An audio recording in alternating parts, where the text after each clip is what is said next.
Hello, in this video we'll be discussing microaggressions and why they are important. First, let's define what's microaggression. Microaggressions are comments or actions that negatively target a marginalized group of people. Microaggressions can be intentional or accidental, and it's a form of discrimination. In order to understand what people in the US think or know about microaggressions, I interviewed 6 of my friends, and this is what they had to say.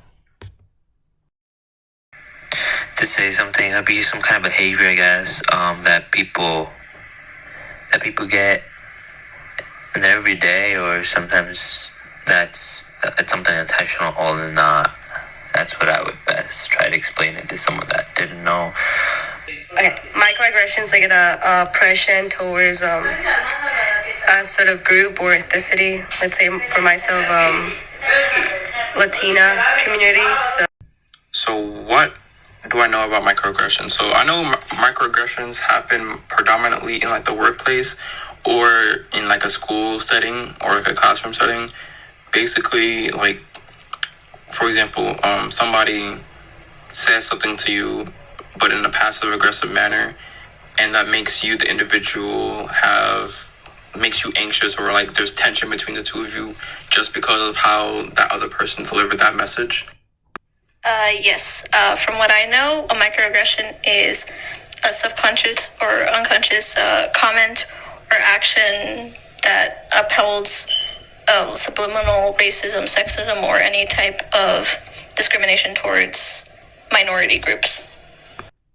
I am familiar with the term microaggression, but it's only been maybe a year since I first heard the term used.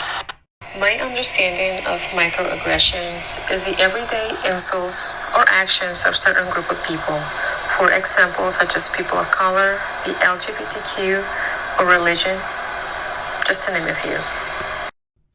So what exactly is a microaggression? The term was introduced by Harvard University psychiatrist Chester Pierce in 1970. He used the word to describe insults and discriminatory comments which he frequently saw non-Black Americans give to African Americans. Currently, not only African Americans suffer aggressions. Here are some examples of how different members of minority groups such as Mexicans, Ecuadorians, people of color, and members of the LGBT community have experienced. Some ways or another I've had, but not like in a daily essence, but it depends the situation, depends what kind of environment you live in. Probably at my previous job I worked at a cafe, and one of the customers didn't want one of my friends help because she wasn't able to like speak well English. She had an accent, so like didn't understand what she was doing or saying in a way. And then he was just like, oh, like, give me someone who speaks well English, you know? So I guess that's microaggression. Personally, I have not experienced any type of microaggressions towards myself, but I have seen it with other people. Yes, being a woman who is a part of the LGBT community, in specific bisexual, I've been seen as not being able to decide, or automatically having female friends assume don't have a crush on me, or automatically think that I'm too desperate, or saying that I'm not gay enough or not straight enough. I don't believe I've ever experienced microaggression, at least not off the top of my head. As a Mexican, I have experienced the indignity of microaggressions. For example, at the workplace, people often say, leave all the dirty dishes for Tarzita. She's Mexican. She likes to clean. To me, that's a type of microaggression. As I previously mentioned, this form of discrimination can be often unintentional and presented as a joke, but contains a hidden insult affecting specific groups of people. As in the example mentioned, it could be making jokes towards Mexicans or being told that you don't look gay enough. Most of the time, individuals of a large community, for example, white people, are the ones to express microaggressions, and this is due to the amount of privilege or power that they have gained over other groups. There is a lot of abuse towards the Mexicans in my school, and it wasn't fun. It wasn't fun because one, I might look Mexican and I might get some of the abuse.